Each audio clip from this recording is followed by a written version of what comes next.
The worst thing I've ever done in my life happened about 12 years ago, when I was a 16-year-old kid living in Cleveland, Ohio. It was the early fall, when the leaves were just starting to turn orange and the temperatures were starting to fall, hinting at the freezing chill that was only a few months away. School had just started, but it had been going on for about a month now, so all the excitement of going back and reuniting with old friends had been replaced by the realization that we were captives in a place that only wanted to load work upon us. Understandably, me and my friends were all eager to do something that might remind us of the worry-free, responsibility-free days of summer. Earlier that year, about the time the last school year had let out, one of my friends from work, McDonald's, which some people think is lame, but I always had a great time there, had taught me a technique to make yourself pass out with the help of an assistant. It went something like this. One person would rapidly take 10 deep, heavy breaths, and on the 10th, squeeze his eyes shut and hold his breath as tightly as possible while crossing his wrists over his heart. The assistant would then give the person a huge bear hug from behind and squeeze the person's wrists into his breastbone. Within seconds, the person holding their breath would lose consciousness. The assistant was then in a perfect position to make sure you didn't totally collapse and crack your skull open on the sidewalk. The effect only lasted for like a second or two. It wasn't like we were putting ourselves into comas or anything, but it felt like you'd been out for hours. And when you came to, the disoriented feeling of not knowing where the hell you were and what you were doing there was awesome. Now, I know some people are like, what the fuck, are you a fucking retard? And yeah, I know, we were probably killing 1 million brain cells each time we'd knock ourselves out, and I think probably my memory has suffered for it. But to a bored as hell 16-year-old, I thought it was hella cool. All the effect of getting your lights punched out, with none of the pain of getting hit in the face. I'd tell you to try it to see for yourself, but after what happened, I would never recommend it to anyone. One interesting side effect of doing this, which was really most of the reason we did it, was that while you were out, you'd have extremely lucid, vivid dreams, which you could always recall upon awaking. After all, you were only asleep for 2 seconds. We were good kids, and had never and would never try drugs. So to us, this was like a poor man's LSD.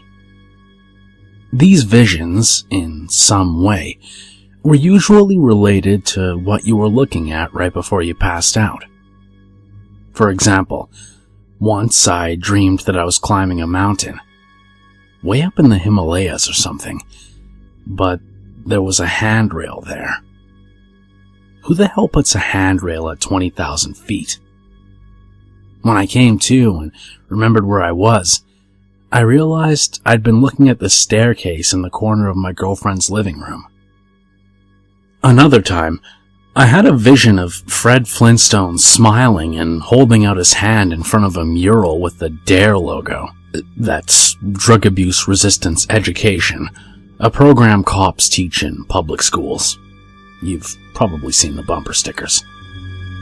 I woke up and saw that my friend Brett had been standing in front of me right before I slipped into dreamland, and that logo was on his shirt. Where Fred Flintstone came from, I have no idea. The visions were always mundane things like those. Always until that one day. Like I said, school had been going on for about a month, and we were already sick of it. We were hanging out one Saturday in the field, which was really just an easement for the electric company to run their high voltage lines. A few of us were sitting on the metal beams at the bottom of one of the towers. My friend Mike was climbing up to the second tier of the beams so he could jump the 8 or 10 feet to the ground. I thought it was stupid, but hey, I'm the guy who thought it would be cool to induce unconsciousness by starving my brain of oxygen. It was a warm day for October, but the light of the gray sky was slowly getting darker, and in Cleveland, in October, that probably meant that before long, the temperature would soon drop from a comfortable 70 to about 50 in the course of a few minutes, and if we were really unlucky, an ice-cold rain would begin to fall. The air was already damp and heavy, and we could hear the quiet buzzing of the high-tension wires above us.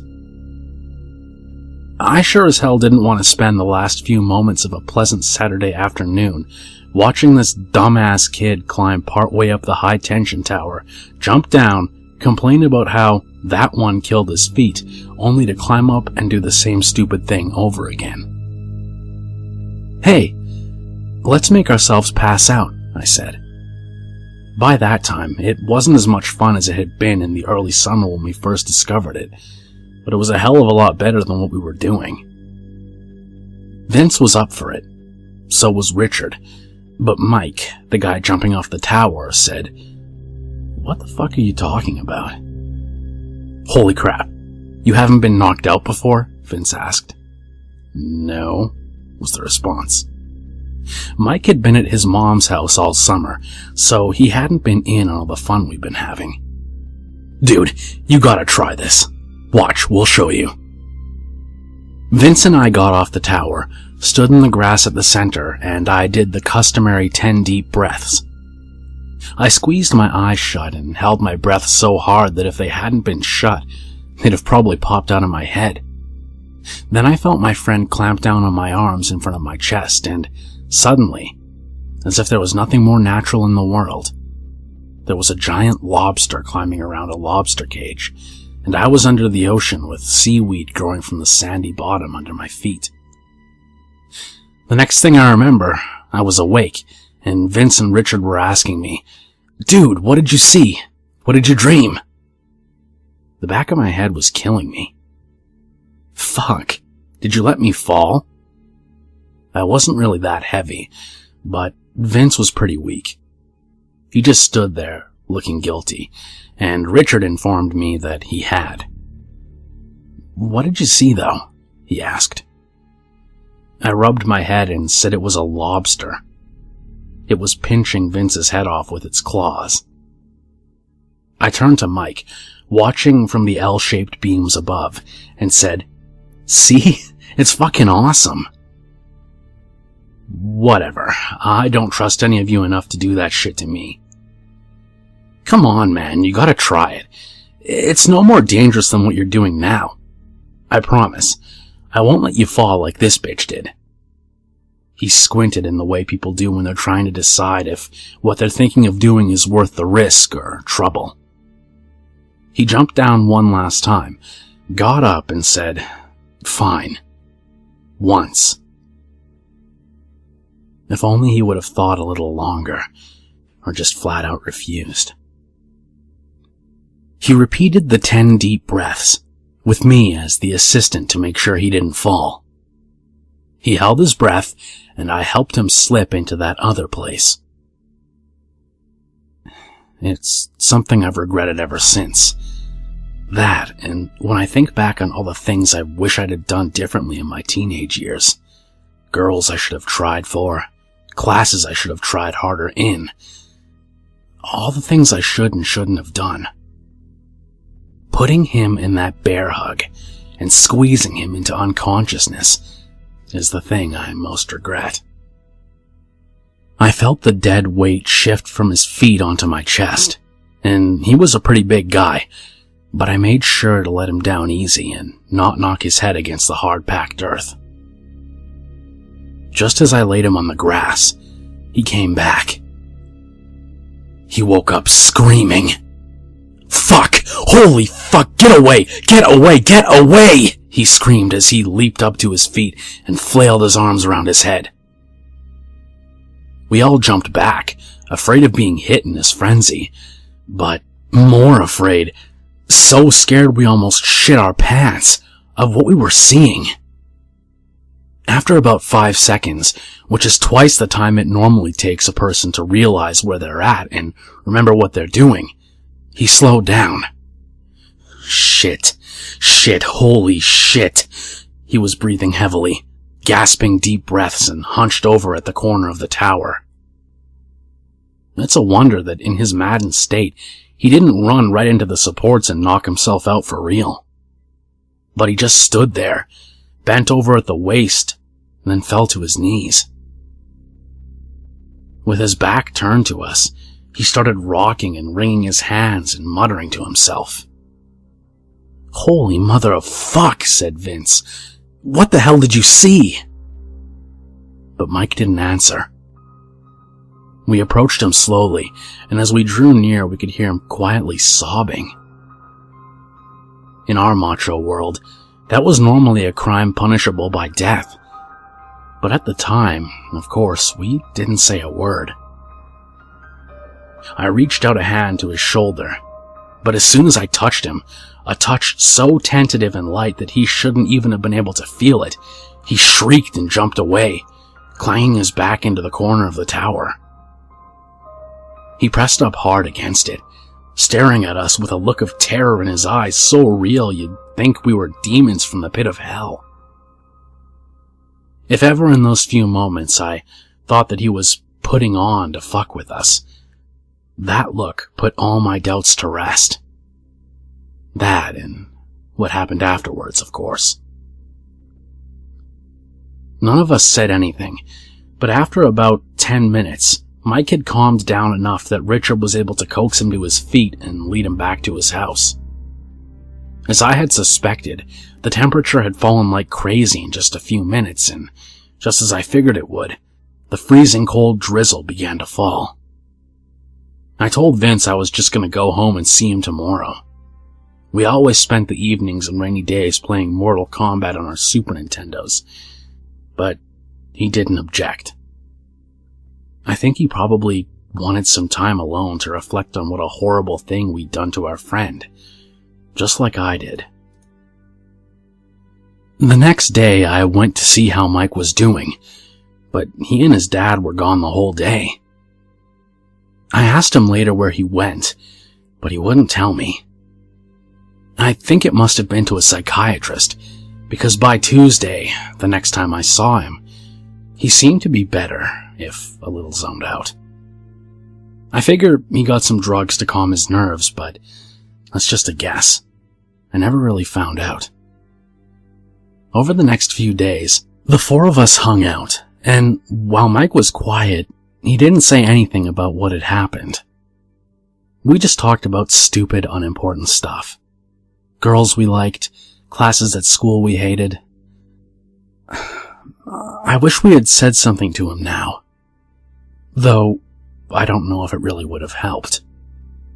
We had no idea what we were facing, and to this day, I still have no clue. But we avoided the subject of what happened that Saturday, and the practice of passing out in general, like it was the plague. It wasn't until the following Saturday that he said anything related to what was happening to him. We were walking down the quiet street of our neighborhood, towards the wooden footbridge that crosses the creek that runs between the houses, separating the development into two halves. I was going on about this hot girl who was in a grade above me and who, consequently, wouldn't give me the time of day, and he, staring at the ground, walked on with his hands in his pockets. Suddenly, out of nowhere and right in the middle of one of my sentences, he says, "I won't be around much longer." Huh?